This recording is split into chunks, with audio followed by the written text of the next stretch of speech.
As a male in literally any demographic, I feel uncomfortable. No idea why.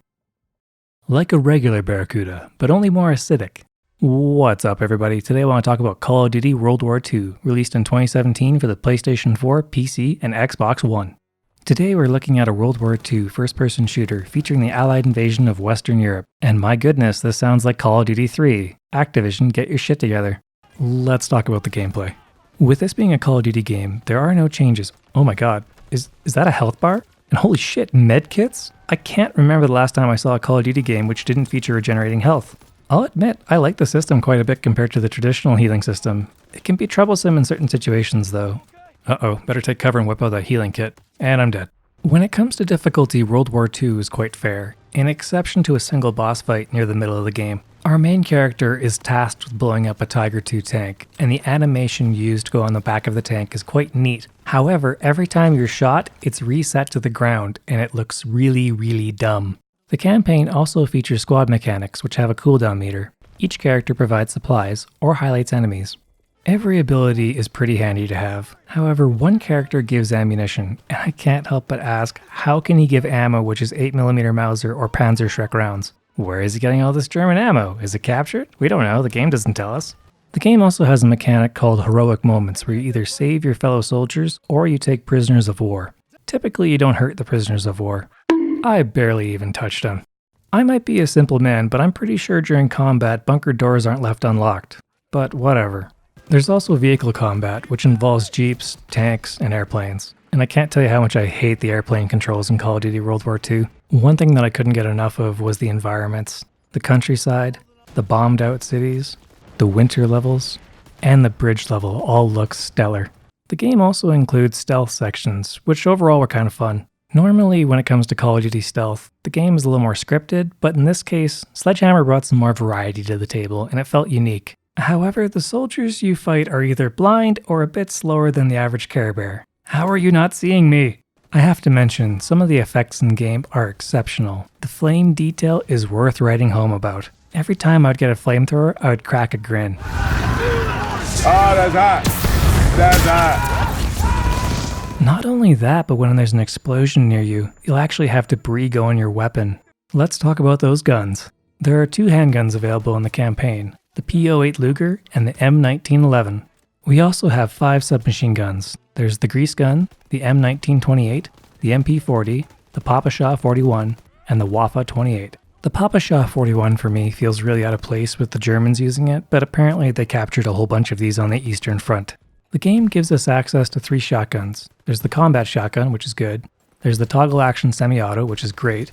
And the double barrel shotgun, which is way better than the World at War version. It's actually powerful.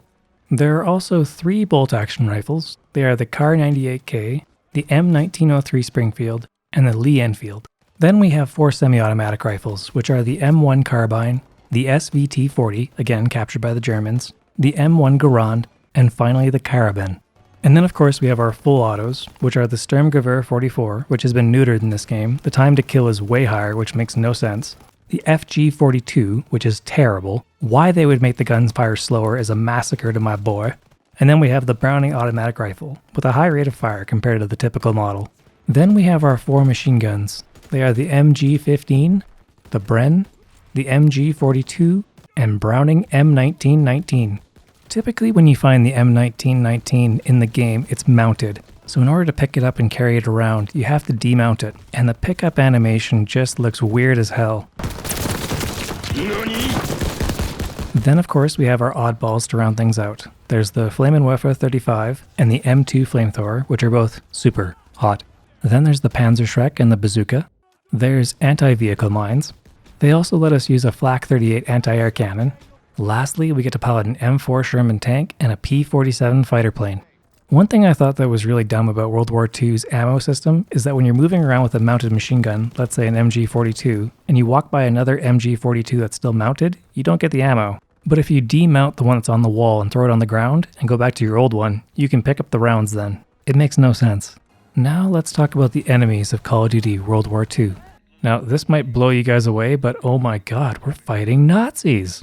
We have traditional soldiers, Tiger II tanks, flame troopers, snipers, half-tracks with machine gunners, I hate shooting dogs, and the Luftwaffe. As far as AI goes, World War II was actually pretty good overall. There's only 1 or 2 times where I thought, my god, these guys are idiots. Surprise, cockpit! Let's talk about the plot. Please be aware, there are spoilers ahead. Now, for main characters in Call of Duty World War II, we have 6 American soldiers. For the playable character, we play as Ronald Daniels, aka Red. Then we have our right-hand man, who is Private Robert Zussman. Then there's Private Drew Stiles, Tech 5th Grade Frank Aiello, Tech Sergeant William Pearson, and First Lieutenant Joseph Turner. As the game opens, we find the squad landing on the beaches of Normandy. As they make their way onto the beach, they encounter fierce resistance. While cleaning out one of the nearby bunkers, Daniels and Zussman engage a German soldier in a brawl where Zussman is stabbed. Daniels then drags him to safety. As heroic as this was, I can't help but say they should have been shot in the one scene. Yeah, whatever. After a few weeks pass, we see Zussman is back in the fight. However, Sergeant Pearson isn't really buying it. This leads us to believe that Sergeant Pearson is a huge dick, which you better get used to, it's a major theme. Anywho, we participate in Operation Cobra, where the Allies capture a town called Marigny. After we capture the town, we are ordered to work with the British Special Forces to bring down a train full of V2 rockets. For what it's worth, things go pretty well. Michael Bay would be proud.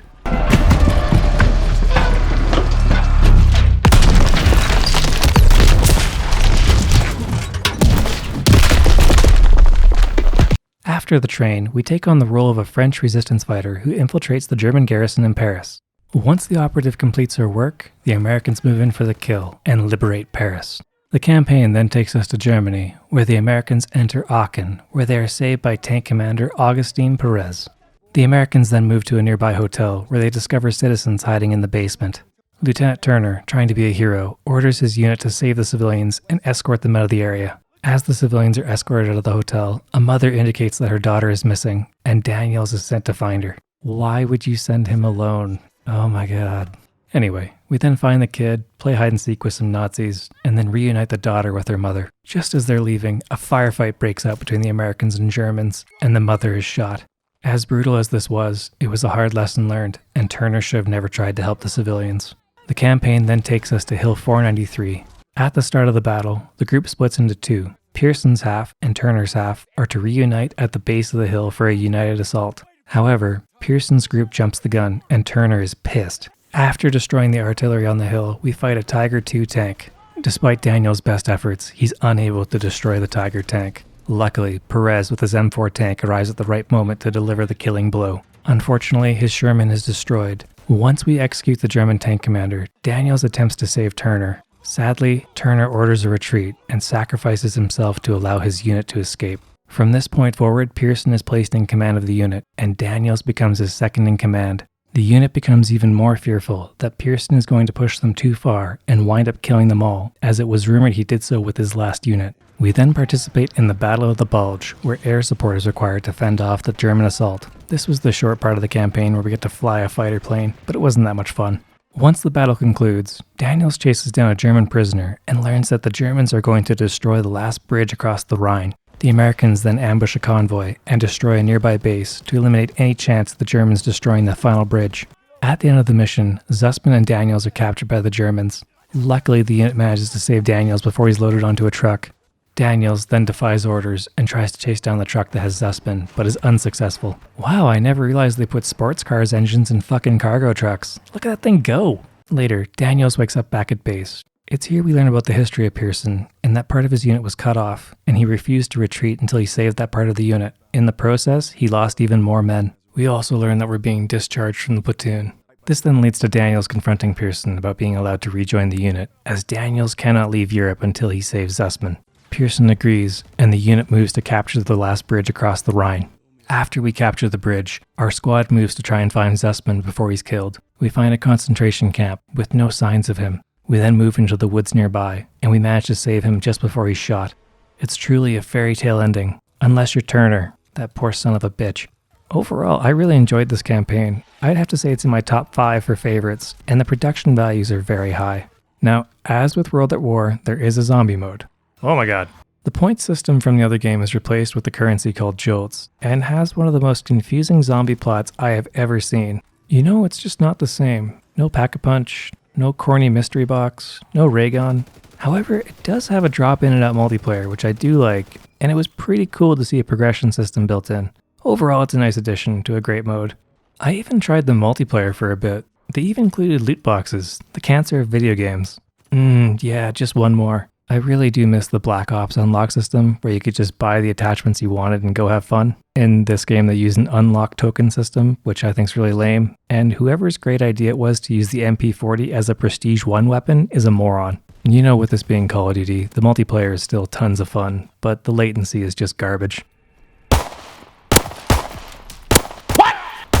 So, in summary, the gameplay for the most part is solid. The addition of a health bar is a welcome change for single player.